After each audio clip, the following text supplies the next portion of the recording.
জমিদার নেই, জমিদারিও বিলুপ্ত, কিন্তু জমিদারি আমলের রীতিনীতি আজও অটুট। ৩ শতাব্দী পরেও আচার নিষ্ঠার ভক্তি এখনো অটুট রেখেই দুর্গাপুজো হয় বারুইপুর জমিদার বাড়িতে। বিশাল এলাকা জুড়ে প্রাসাদোপম বাড়ি আজও দাঁড়িয়ে আছে, কিন্তু কালের নিয়মে ভগ্নপ্রায়। খসে পড়েছে পলেস্তারা, ইট, চুন, সুরকির ফাঁক ফোকর দিয়ে গজিয়েছে গাছপালা। চারপাশটাও আগাছা, ঘাস, জঙ্গলে ছেয়েছে। তবু ৩ শতাব্দীর ইতিহাস বুকে নিয়ে আজও দাঁড়িয়ে আছে বারুইপুর রায়চৌধুরী বাড়ি। জমিদারি জমানার জৌলুস, আলোর রোশনাই, জাঁক জমক সবই আজ ইতিহাসের গর্ভে।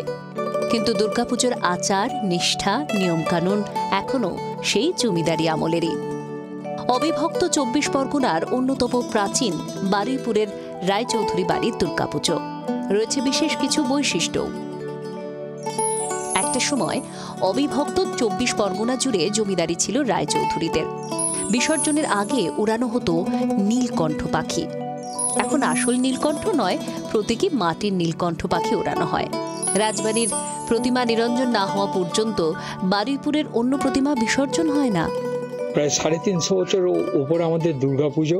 এই দুর্গাপুজোতে আমাদের অ্যাকচুয়াল দুর্গাপুজো স্টার্ট হয়ে দশমী একেবারে মহালয়ের পরে, মানে প্রতিপদ থেকে মানে বোধন বসে দুর্গাতলানে, এবং ৩ জন ব্রাহ্মণ চণ্ডী পাঠ করে পূজা আরম্ভ করেন এবং সেটা ষষ্ঠী পর্যন্ত চলে। তারপর ষষ্ঠী থেকে আবার ষষ্ঠী, সপ্তমী, অষ্টমী, নবমী, দশমী এই কদিনই পূজা হয়।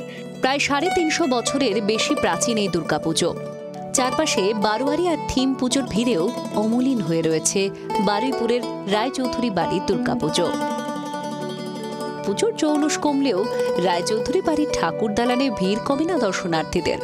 এই দুর্গাপুজোটা স্টার্ট হয়ে আমাদের বংশের প্রথম যে রাজবল্লভ রায়চৌধুরী ছিলেন, যিনি জমিদারি পত্তন করেন এখানে, তারই ৬ ছেলে, তারই আমরা সব মানে নাতি নাতনিরা সব নিয়ে আমরা এখনো চালিয়ে আসছি, এবং জমিদারির সময় থেকে এই পূজাটা চলে আসছে।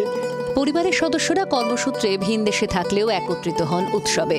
পরিবারের বিশ্বাস, বাড়ির মহিলারা অষ্টমীর ভোগ খেলে পরিবারের সুখ শান্তি বজায় থাকে। বারুইপুর থেকে তথাগত চক্রবর্তী, জি২৪ ঘন্টা। বাংলার আওয়াজ, বাঙালির আবেগ, জি২৪ ঘন্টা।